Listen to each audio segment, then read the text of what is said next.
Hello. I hope everybody is having a great week. We're on day 4 in the semester. Please let me know if you have any questions. I'd be happy to set up a time that we can talk. Again, no office hours tonight. I have a family emergency thing, but I'm happy to set up a time where we can talk via Zoom or anything else. If you would just email me if you would like to catch up, if you have any questions.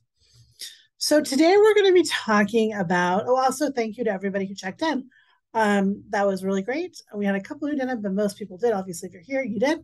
So thank you to everybody who did the check-in. So today we're going to talk very briefly. You guys are going to go through these in depth, but the guidelines for behavioral performance of reference and information service providers, they're the Rusa guidelines, RUSA guidelines.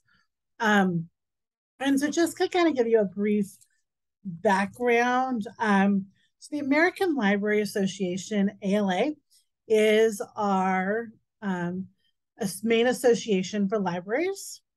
There are, of course, different ones. This is the biggest one. It's the main one. I'm going to go ahead and share my screen so you can, I'm going to take you to their website really quick. Okay, maybe not.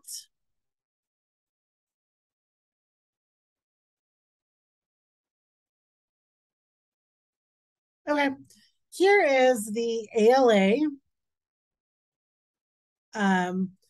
Here's the American Library Association, the ALA website. It has a lot of different information on it. The one, just FYI, what's really cool about being a librarian is they have a job board. I'm just going to point this out for when you're looking for jobs called joblist.ala.net or .org. You're going to use it all the time. But basically, we're one of the few professions that actually goes and we put all of our library jobs together. Makes it super easy to look for jobs, all different kinds of jobs will be posted here. So just keep that in mind to have to do with libraries. Going back to their main site, though, you can come here and look. But this is again, it's the main association for the library. They have all different kinds of things. They do advocacy. You can get grants and scholarships through here. I know some people are looking at doing their MLS. Definitely come and check this out. They have a bunch of different conferences and events. Different things about education, careers. Of course, you can become a member, etc. They have a whole bunch. So ALA is the overbody. Underneath them, they have a whole bunch of associations that under ALA. And we're going to talk about 2 of them today. One big one, and then a smaller one is going to come up as well. So if you look here, you can see the different divisions, offices, there's roundtables. Here's all of the different divisions. So here's RUSA. This is the main one we're going to focus on today, the Reference and User Services Association. I know some people, if you want to be a college librarian, or work in a university, they have one specifically for colleges. They have one specifically for children, school librarians, trustees' friends for people who don't necessarily work in libraries, and they have a young adult library services association. We're going to talk about YALSA very briefly today. But again, Public Library Association. We're going to spend most of our time here at RUSA, the Reference and User Services Association. This is for reference, right? That's what we're doing in this class. So this is their landing page. You can come here and find a lot of different things about reference. Feel free to do this if you would like. You don't necessarily have to, but the big thing is on the page, you will find these guidelines. The guidelines for behavioral performance of reference and information services. So I'm going to go ahead and stop sharing right now. Couple of things, just a brief background on the guidelines. They were initially created in 1992. However, they have been updated many times since then, unofficially and officially. The first major revision was done in 2004. The last major revision was in 2009. Again, though, throughout the times, they kind of move and change. It's seen as a living document. It's not just static. These are only for adult pages. Excuse me. So keep that in mind when you're reading through these. If you want to work at a school library, if you currently work at a school library, even at a, you want to work at a public library with children, these may not apply specifically to children. They were not written for children, they're written for adults. Obviously, there's going to be some crossover when working with children, but just be aware these are written for adults, patrons. There are guidelines for teens, and that was from that YALSA, the Young Adult Library Association. They came and they wrote guidelines for services to teens, which covers 12 to 18-year-olds. And then there really isn't anything specific to children, but just be aware. So if you want to work more with children, with young adults, you may want to find those. If you have trouble finding those, let those know. But the guidelines for services and teens, kind of just look through them. So really quickly, just going through these, there's 5 major sections. There's visibility, approachability, interest, listening and inquiry, searching, and follow-up. Each of them has, you should look at, so I don't know if you can see, but they have the main heading. In this case, it is visibility and approachability. It's the first one. But they all have these little subheadings under here. So basically, the first one is to be visibility and approachability. To be a good reference librarian, right? You need to be able to be found, right? If we can't be found, we really can't answer questions. This is going to look different depending on where you work.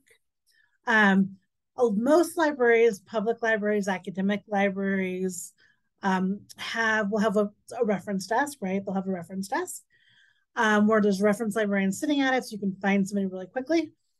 Not all libraries would necessarily have that.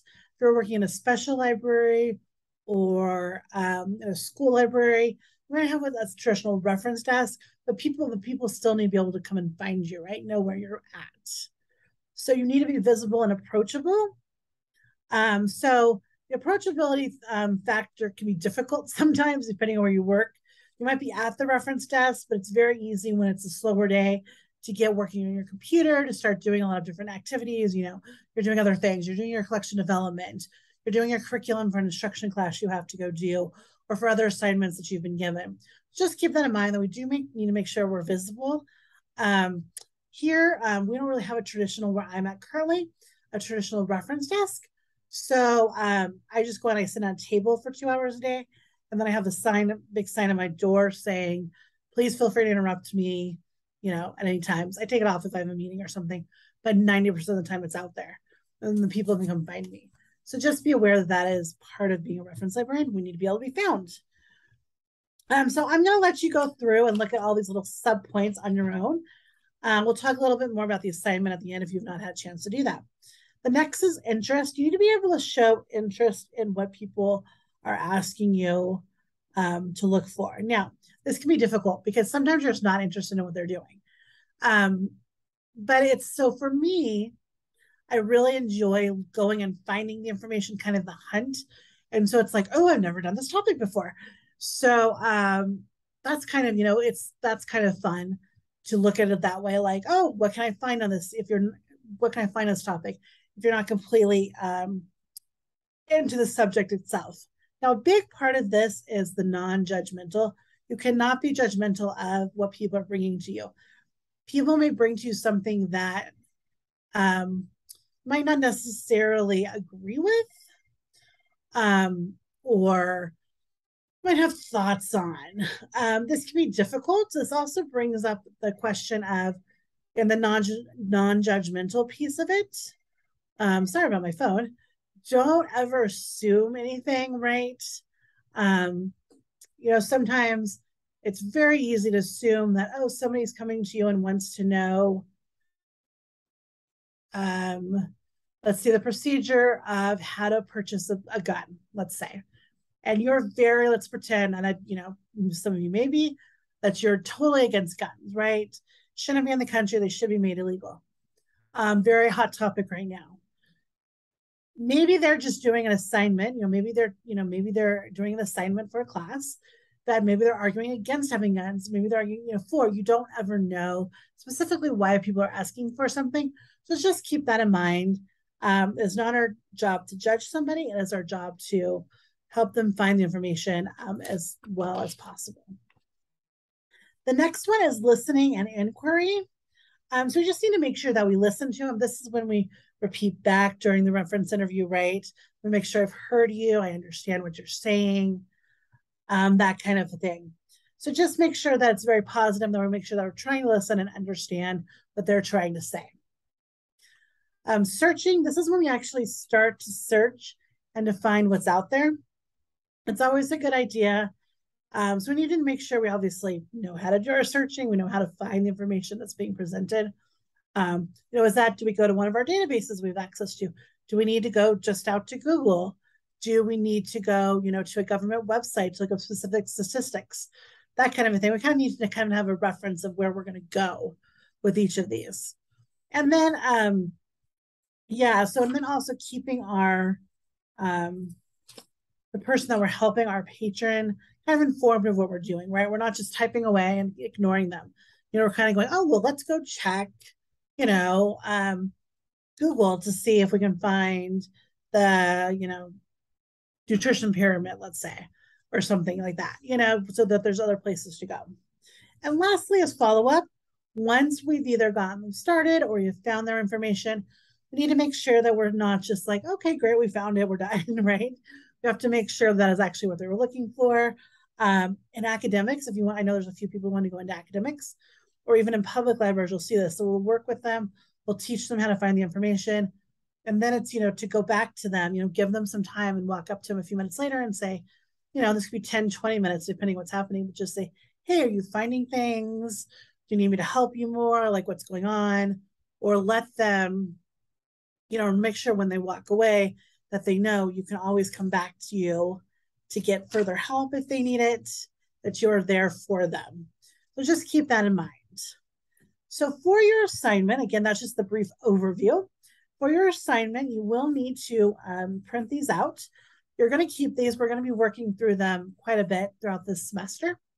And then you need to go through and just find 5 of these, the subpoints, so the points that are the little points here, that you found interesting.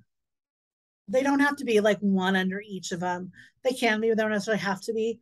Just 5 of the subpoints that you think are most important to being a reference librarian.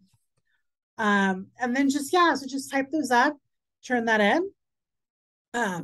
You might want to, just give a little bit of why you think they're important, but you don't even necessarily have to do that. Just the big thing is find the 5 that subpoints that you think are the most important to being a reference librarian.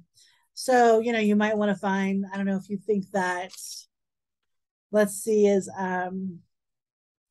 acknowledges others waiting for service. So if you have a line, to say, hey, I'll be right there, don't worry, I'll get to you. If you think that that's one of the most important things, make sure you mark that. There's lots of different options. They go through both in person and like on the phone or on chat. So just be aware of that. There are subsections even for that. So just be aware that you see that as well. If you have any questions about the assignment or where the Rusa guidelines are, they're actually linked from the assignment. You can also just do Rusa guidelines, they pop up. Please let me know and I will be more than happy to help you with any of this. But again, just basically print them off, read through them, mark your 5, type those up, send those in to me, and you're done with the assignment. And make sure you keep the Rusa guidelines though, because we will be using them throughout the semester. It's basically our second textbook, if you will. Okay, great. Have a great rest of the week. And I don't think I'll be posting anything before Labor Day, at least nothing video or a lecture. So have a great Labor Day. Have a great Labor Day weekend. And everything, again, is due on Sunday. So really, it's just this assignment. There's only a couple of things that are due on Sunday. Just be aware of that everything will be due at Sunday at midnight. And and then we'll be 1 week down here just in a couple of days. So have a great week, and I will look forward to talking to you guys later. Bye.